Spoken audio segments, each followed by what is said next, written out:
Your comfort zone is a dangerous place.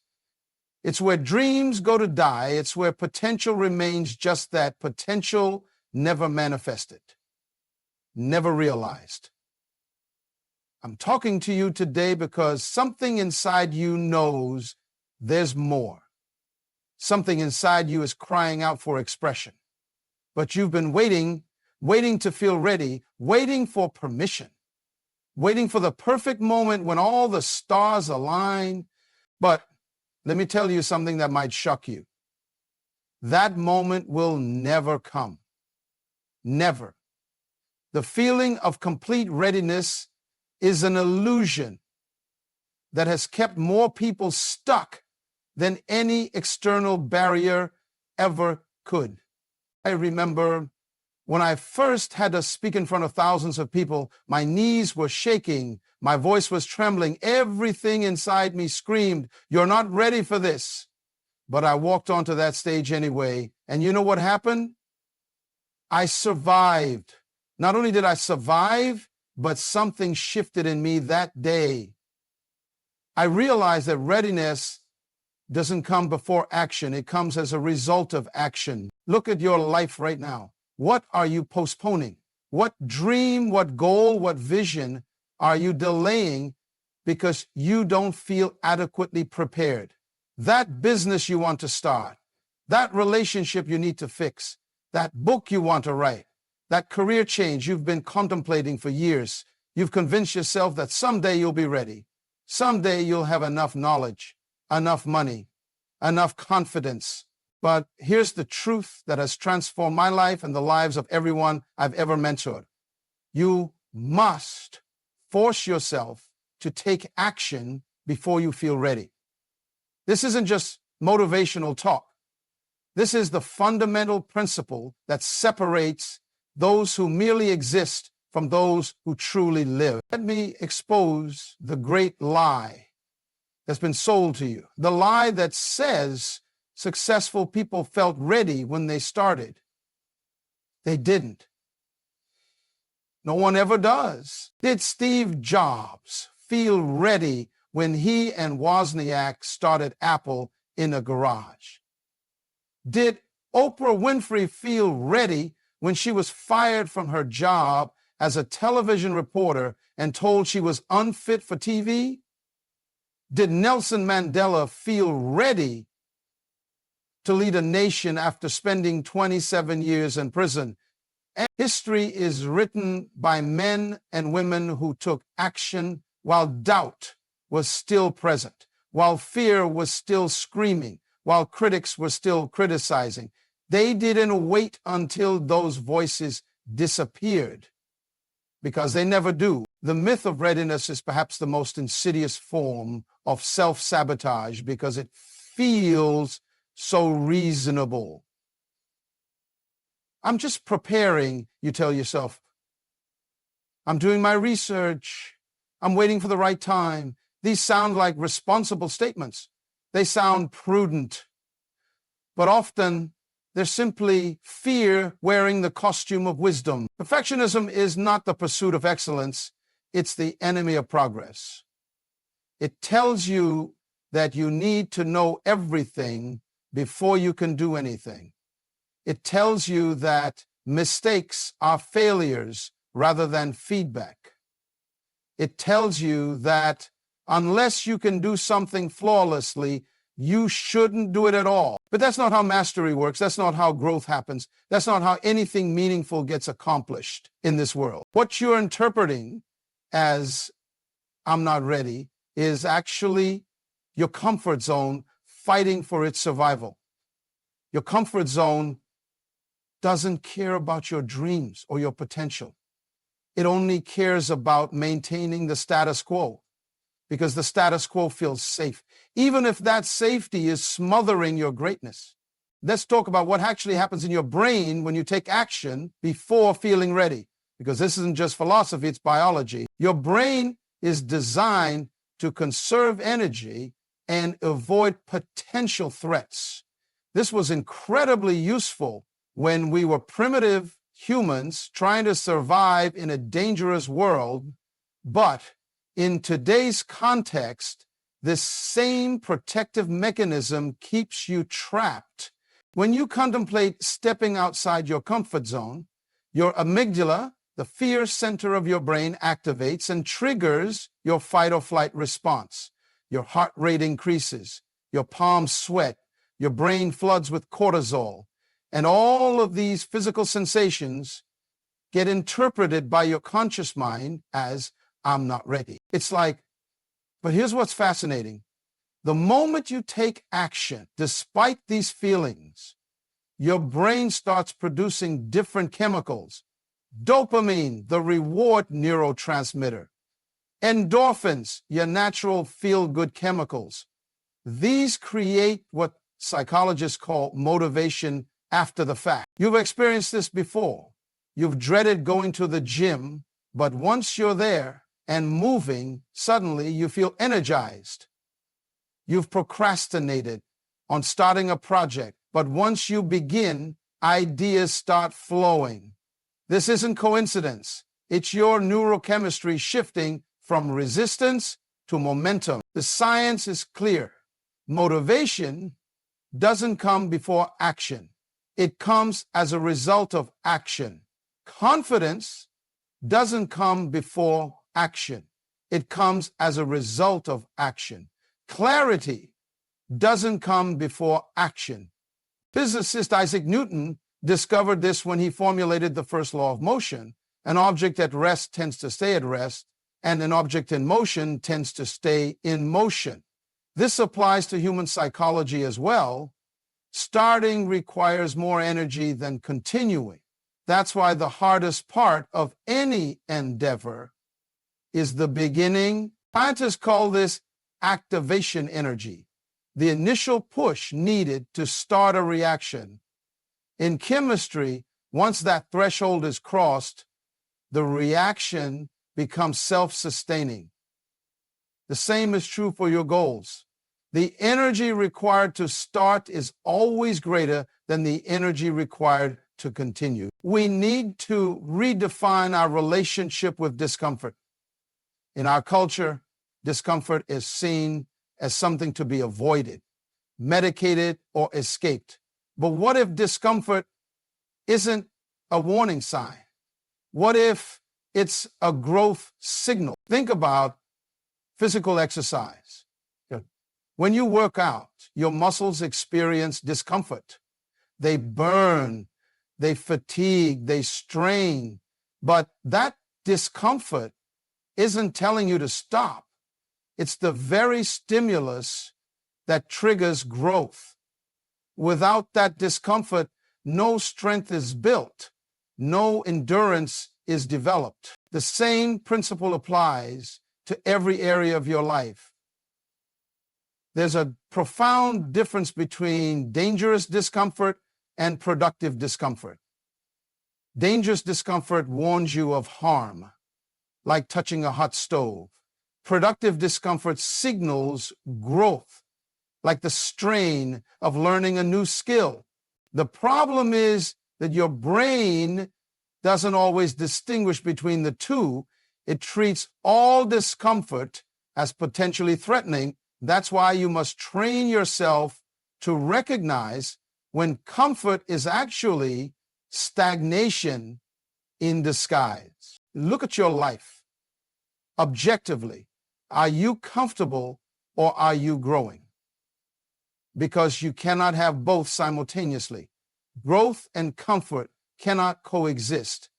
Every significant advancement in your life will require you to embrace discomfort. When I started my organization, I was comfortable working for someone else. I had a steady paycheck.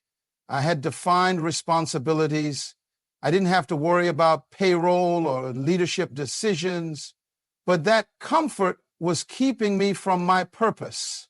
I had to deliberately step into discomfort, the discomfort of uncertainty, of financial risk, of increased responsibility. You can strategically step into productive discomfort by following what I call the expanding circles approach. Start with small discomforts. speaking up in a meeting when you'd normally stay silent, having that difficult conversation you've been avoiding, or spending 30 minutes working on that dream project instead of watching television. Each small victory expands your comfort zone, making the next challenge less intimidating. Remember, discomfort is not your enemy. It's the gateway to your growth. The most successful people in the world aren't those who avoid discomfort.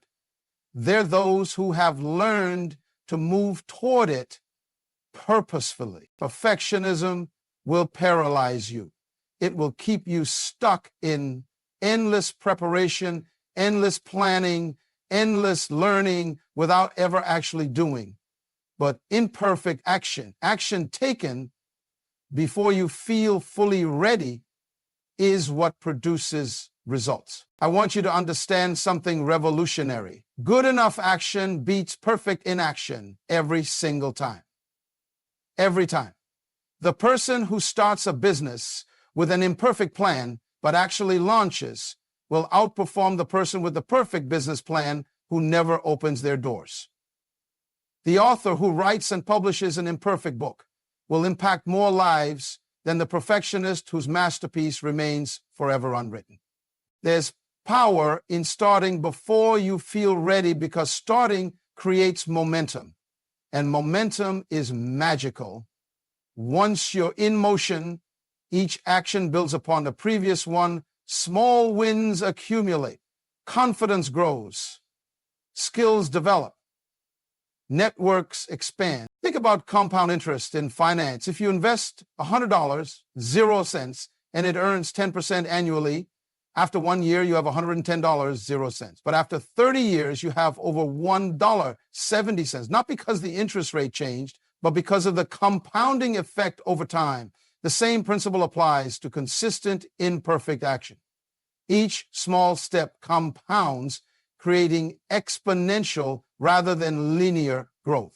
Moreover, feedback only comes after action, never before. You can strategize endlessly, but until you put something into the world, until you create that prototype, publish that post, have that conversation, make that call, you won't receive the crucial feedback needed for improvement. Consider Sarah Blakely, founder of Spanx. She didn't wait until she had manufacturing experience or fashion industry connections to start her billion-dollar shapewear company. She cut the feet out of pantyhose, created a crude prototype, and started showing it to potential manufacturers. Most laughed her out of the room. But that feedback, even the negative feedback, helped her refine her approach until she succeeded. Or think about Jeff Bezos. When he started Amazon, he didn't have a perfect plan for creating the world's largest retailer. He simply saw an opportunity in online bookselling and took imperfect action. He learned, adjusted, and expanded as he went. These success stories aren't about extraordinary people. They're about ordinary people who understood an extraordinary principle. Action creates opportunity. Action generates clarity. Action builds confidence, not the other way around. You need to develop what I call action reflexes, the ability to move quickly from thought to implementation without the paralysis of overthinking. This isn't about being reckless. It's about being responsive to opportunity and inspiration. I've observed something fascinating in my decades of working with high achievers. Those who succeed massively have mastered the art of rapid implementation. They don't just think differently, they act differently. When an idea strikes them, they immediately take some tangible step toward its realization, no matter how small. They understand that ideas are like living things. They must be acted upon quickly or they begin to die. I implemented the practice in my own life that transformed my productivity. I call it the 24-hour rule. When I conceive of an idea or opportunity that aligns with my purpose, I commit to taking at least one concrete action toward it within 24 hours, no exceptions. It might be a phone call, writing an outline, registering a domain name, or scheduling a meeting. The action itself matters less than the psychological commitment to rapid implementation. When you consistently practice this 24-hour rule, you build neural pathways that associate ideas with immediate action. Over time, this becomes your default state. You become someone who naturally acts rather than someone who merely contemplates. One powerful technique for building action reflexes is what psychologist and author Mel Robbins calls the 5-second rule. When you have an impulse to act on a goal, count down 5, 4, 3, 2, 1, then physically move. This countdown interrupts the habit of hesitation and overthinking. It bypasses the part of your brain that manufactures excuses and activates the prefrontal cortex, the action-taken part of your brain. Another approach is to use micro-commitments. Don't focus on writing a book. Commit to writing for just 5 minutes. Don't think about building a successful business. Focus on making one sales call. Don't worry about getting in shape. Just put on your workout clothes and do one push-up. These tiny commitments circumvent the brain's resistance mechanisms, and once you're in motion, continuing becomes much easier. Creating accountability structures is another powerful way to force yourself into action. Tell someone your plans. Schedule public commitments. Invest money in your goals. When the cost of inaction becomes greater than the discomfort of action, you move forward. I had a mentee who wanted to write a book but had been planning it for 3 years. I told him to send $1,000, 0 cents, to a friend with instructions to donate it to an organization he despised if he didn't complete 1 chapter per week. Suddenly he found the time and motivation to write. 6 months later, his manuscript was complete. Because these systems matter, because willpower alone is unreliable. Motivation fluctuates, but systems create consistency. They force action regardless of how you feel in the moment. Now, let's confront the voice of delay, that internal narrator that's constantly whispering reasons to wait, to hesitate, to postpone. We all have this voice. It's the voice that says, you'll look foolish if you fail. Who are you to think you can do this? You need more preparation. The timing isn't right. This voice sounds reasonable, even wise, but make no mistake, it's the voice of fear, not wisdom. It's the voice of your comfort zone fighting for its survival. The first step in confronting this voice is simple awareness, recognizing when it's speaking. The second step is challenging its narratives with questions. Is this truly wisdom, or is it fear? What's the worst that could happen? What's the cost of waiting? What's the opportunity cost of not taking action? One of the most powerful techniques for silencing the voice of delay is separating your identity from outcomes. When your self-worth is tied to the success of your actions, fear of failure becomes overwhelming. But when you understand that failure is an event, not a definition of who you are, taking action becomes less threatening. Thomas Edison didn't say, I'm a failure, after his many unsuccessful attempts at creating the light bulb. He famously said, I have not failed. I've just found 10,000 ways that won't work. His identity wasn't wrapped up in immediate success. He saw himself as an experimenter, a learner, a discoverer, not as someone who had to get it right the first time or the 100th time. You need to cultivate an action-oriented inner dialogue. Instead of, I'm not good enough to do this, try, I'm learning as I go. Instead of, I'll do this when I feel confident, try, I'll feel confident after I do this. Instead of, what if I fail, ask, what if I succeed? What if this actually works? Your words create your reality. The stories you tell yourself shape your actions, and your actions determine your results. Choose an inner narrative that propels you forward rather than holds you back. Leadership. True leadership is fundamentally about decisive action in the face of uncertainty.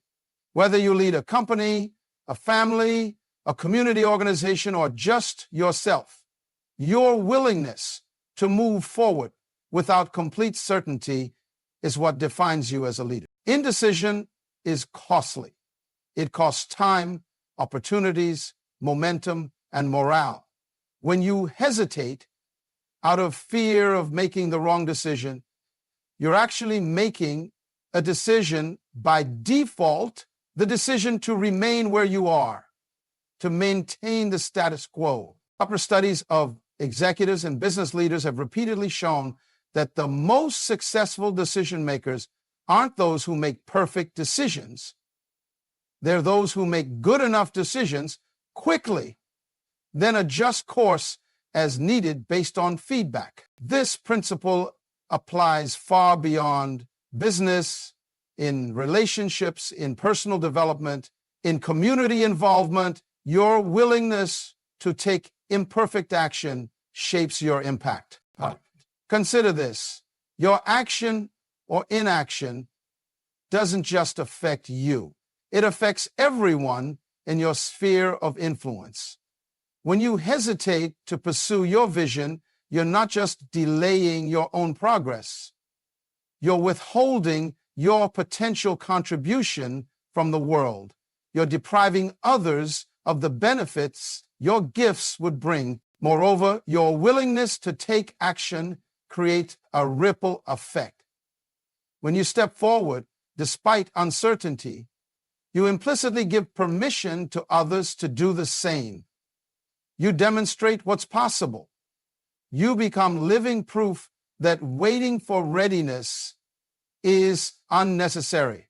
I've seen this countless times in my work. One person in an organization takes a bold step, and suddenly others who have been hesitating find the courage to move forward as well. One family member addresses a long-avoided issue, and the entire family dynamic shifts. One community member initiates a solution to a local problem, and a movement begins. Your action creates possibility for others. Your movement inspires movement. Your courage, but this leadership principle goes beyond just setting an example. It's about creating cultures and environments where action is valued over perfection, where initiative is rewarded more than flawless execution, where learning from failure is celebrated as much as success. In whatever sphere you influence, whether it's your workplace, your home, your community organization, your friend group, you can establish norms that encourage proactive behavior. You can create safe spaces for experimentation and risk-taking. You can respond to failure with curiosity rather than criticism. You can celebrate the starters, not just the finishers. Let me bring this all together for you. The principle of forcing yourself to take action before you feel ready isn't just a strategy for achievement. It's a philosophy for living. It's about refusing to allow your life to be dictated by fear, comfort, or the illusion of perfect readiness. When you embrace this principle, something extraordinary happens. The gap between who you are and who you could be begins to close. Dreams transform from distant fantasies into works in progress. Potential becomes performance. Visions become reality. I want you to identify right now, right in this moment, one significant action you've been postponing because you don't feel ready. Maybe it's launching that business. Maybe it's having that difficult conversation. Maybe it's signing up for that degree program. Maybe it's making that life change you've been contemplating for years. Let me share something powerful with you. I've worked with thousands of individuals across this planet from every walk of life, every economic circumstance, and I've discovered a universal truth. Those who succeed aren't those with the most resources, the best education, or the most connections. They're the ones who take consistent action despite feeling unready. I remember working with a young woman named Sarah. She had a dream of starting her own consulting business, but had spent 3 years preparing, taking courses, reading books, building the perfect website that no one ever saw. When I asked her what she was waiting for, she gave me a list of 20 reasons why she wasn't ready. I challenged her to do one thing: call 5 potential clients that week. Not when she felt ready, not when her website was perfect, not when she had the perfect elevator pitch. Just pick up the phone and start the conversation. She was terrified, but she did it. And you know what happened? 3 of those calls went nowhere. 1 was interested, but not right then. And 1 became her first client. That single action taken before she felt ready gave her more momentum than 3 years of preparation. Or consider Michael, a brilliant programmer who had an idea for an app that could revolutionize how people manage their personal finances. For 2 years, he refined the concept, adding features, removing features, planning the perfect development roadmap, but he never wrote a single line of code because he was waiting until he felt ready, until the concept was complete. I challenged him to create the most basic version of his app with just 10% of the features he envisioned and put it in front of actual users within 30 days. He protested, he resisted, he explained why it would work. But finally, he agreed. That incomplete app now has over 2 million users. And guess what? It evolved in ways he never could have predicted during his planning phase because he received actual feedback from actual users. The action created opportunities that no amount of preparation could have anticipated. I've seen this pattern repeat itself thousands of times. The person who writes 1 imperfect page a day finishes a book in a year. The person waiting to feel inspired enough to write the perfect book is still staring at a blank page 365 days later. The business that launches with a minimum viable product and improves based on customer feedback outperforms the perfect business that never launches. The relationship that addresses issues directly, even awkwardly, grows stronger than the one where concerns remain unspoken because the timing never feels right. Here's a technique I want you to try. It's called the 2-minute rule. If something takes less than 2 minutes to do it immediately. This builds your action muscle. But for bigger projects that feel overwhelming, commit to just 2 minutes of work. Often once you start it, you'll continue far beyond those 2 minutes. The hardest part is beginning. Another powerful approach is what I call deliberate imperfection. Intentionally release work that you know isn't perfect. Submit the report with a typo. Send the email with a sentence that could be better worded. Launch the website knowing the design could be improved. This systematically destroys the perfectionism that keeps you stuck. Now, I want you to visualize your life 1 year from today. If you begin taking action on this dream immediately, not when you feel fully prepared, not when all conditions are perfect, but today, what changes? How do you feel? What have you learned? Who have you become? See yourself having navigated challenges you couldn't have anticipated. See the confidence in your walk, the clarity in your eyes, the certainty in your voice that only comes from taking action. See the relationships you've built, the impact you've made, the growth you've experienced, not because you waited until you felt ready, but because you started before you were ready and grew into readiness through action. Now, contrast that with your life 1 year from today. If you continue waiting to feel ready, what opportunities have passed? What growth has been postponed? What contribution remains unmade? How much longer will your excuses sound reasonable? How much longer will "I'm not ready yet" continue to rob you of your potential? The difference between these two futures isn't talent, intelligence, or luck. It's simply your willingness to force yourself into action before you feel ready. I challenge you today to reject the myth of readiness. I challenge you to embrace productive discomfort. I challenge you to take imperfect action.